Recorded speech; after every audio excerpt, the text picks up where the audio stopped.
உலகம் முழுவதும் குறிப்பாக முதலாக கோவை மேட்டுப்பாளையத்தில் தொடங்கிய பயணம் தமிழகம் முழுவதும் இன்றைக்கு எங்களுடைய இயக்கத்தினுடைய பொதுச் செயலாளர் மரியாதைக்குரிய முன்னாள் முதலமைச்சர் தமிழ்நாட்டினுடைய சட்டமன்ற எதிர்க்கட்சியில் எடப்பாடியார் அவர்கள் மேட்டுப்பாளையத்தில் மக்கள் கடலில் நீந்தினார்.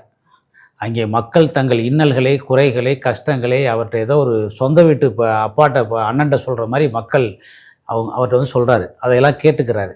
Road show நடத்துகிறாரு. மக்கள் தானாக வந்து என்னை ஃபோட்டோ எடுக்கிறதுக்காக முண்டி அடிக்கிறாங்க.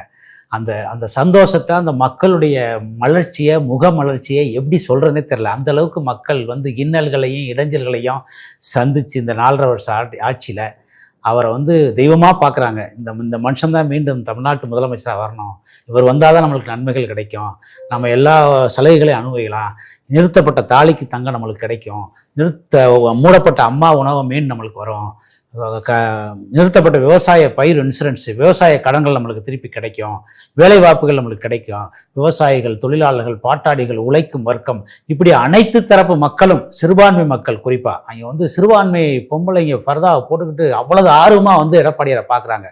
இப்படி தமிழ்நாட்டிலே ஒரு ஆட்சி மாற்றத்திற்கான அறிகுறியாக ஒரு மிகப்பெரிய மக்கள் அலை, மக்கள் பேரலை, மக்கள் எழுச்சி ஏற்பட்டிருக்கிறது. இந்த எழுச்சி வந்து மேட்டுப்பாளையத்தில் மட்டும் இல்லை, அடுத்து வந்து கோயம்புத்தூர் மாநகரத்துலையும், இது கிராமப்புற மக்கள் தான் அப்படி இருக்குன்னா கோயம்புத்தூர் மாநகரத்துலையும் மிகப்பெரிய எழுச்சியாக இருக்குது. அதனுடைய தொடர்ச்சியாக பார்த்தீங்கன்னா இன்றைக்கி வந்து விழுப்புரத்தில், செஞ்சியில், மயிலத்தில், விக்கிரவாண்டியில், திண்டிவனத்தில், இப்படி வந்து மத்திய மாவட்டங்களையும் வந்து இந்த மாதிரி ஒரு சூழல் இருக்குது. மக்கள் வந்து ஒரு மிகப்பெரிய எழுச்சியாக, பேரெழுச்சியாக, தன்னெழுச்சியாக திரண்டு எடப்பாடியாருக்கு வரவேற்பு கொடுக்குறாங்க. சரி, என்னதான் உங்களுக்கு கோரிக்கை, என்ன பிரச்சனை? ஆமாம், எங்களுக்கு நிறைய பிரச்சனை இருக்குது. திராவிட முன்னேற்ற கழகத்தினோட ஆட்சியில் 520 வாக்குறுதியை நம்பி நாங்கள் ஓட்டு போட்டோம். 1000 தடுப்பணை கட்டுறோம்னு சொன்னாங்க, கட்டலை. 1000 ஏரிகளை வந்து தூர்வாரம்னு சொன்னாங்க, கட்டலை. நாங்கள் ஆட்சிக்கு வந்தால் 10 லட்சம் இளைஞருக்கு அரசு வேலை வாய்ப்பு தரோம்னு சொன்னாங்க, கொடுக்கல. இந்த மாதிரி ஏகப்பட்ட வாக்குறுதிகளை, தேர்தல் வாக்குறுதிகளை நிறைவேற்றவே இல்லை.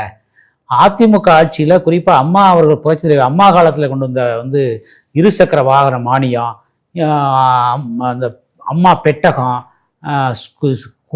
கல்வி கடன், மாணவர்களுக்கு இலவச லேப்டாப், சைக்கிள், இப்படி எந்த திட்டத்திலையும் வந்து திமுக அரசு கைவிட்டுருச்சு. 2000 மினி கிளினிக் திறந்தாங்க. நாங்களாம் ரொம்ப எளிமையாக போய் டாக்டர் சந்திக்கக்கூடிய சூழல் இருந்துச்சு, அதை மூட்டிட்டாங்க.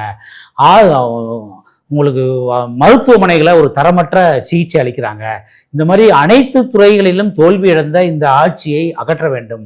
அதனால மக்களாக நாங்கள் எடப்பாடியார் முதலமைச்சராக கொண்டிருக்கு தன்னெழுச்சியாக நாங்கள் கலந்துக்கிறோம். இப்படி வந்து மக்கள் வந்து தன்னெழுச்சியாக கலந்துக்கிறாங்க. நாங்கள் வந்து நாங்கள் அழைப்பு மட்டும் தான் கொடுக்குறோம். எடப்பாடியார் வர்றாரு, நீங்கள் வந்து எங்களுடைய வந்து கலந்துக்கிறீங்க, உங்களுடைய ஆதரவை தெரியும் சொல்கிறான்.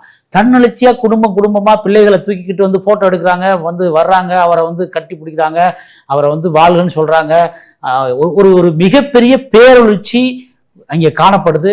ஒரு ஆட்சி மாற்றத்துக்கான 2026 கண்டிப்பாக ஆட்சி மாற்றம் ஏற்படுவதற்கான அறிகுறி அந்த மக்கள் முகத்தில் தெரியுது.